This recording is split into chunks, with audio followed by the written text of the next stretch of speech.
I had my first vaccine when I was pregnant with Isabel. The reason being I did not want to increase the risk of preterm birth, because there has been some evidence to show that preterm birth is an increased risk factor if you were to catch COVID.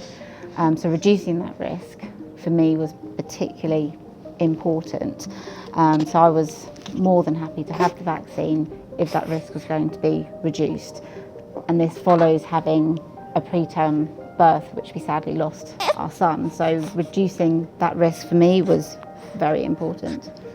I had multiple discussions with my consultant, and she gave me an awful lot of information, and she gave me information to read and to look at, which was very, very useful.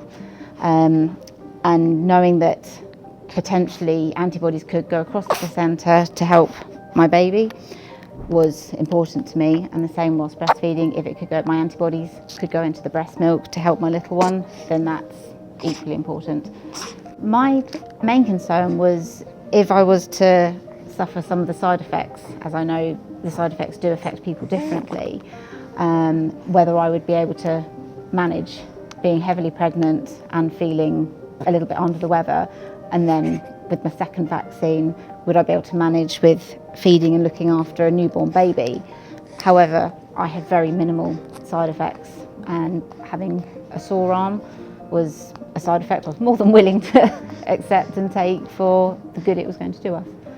So I got most of my information directly from conversations with my obstetric consultant, who gave me incredibly good information. She gave me websites to read, links to follow, credible articles to look at. As being a nurse myself, I like evidence-based information.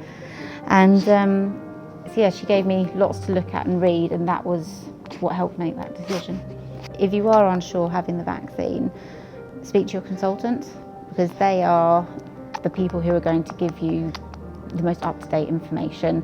Your midwives as well will give you up-to-date information, and they can probably put you in touch with others to be able to have a conversation and give you question and answer sessions, because that's the most important thing in deciding, is making sure that your concerns and worries are alleviated. So going directly to those individuals who can give you that information is the way forward, not social media. If I was going to say anything to other people, having suffered a pregnancy loss myself, I would not want to increase that risk of a second loss or a third loss or whatever.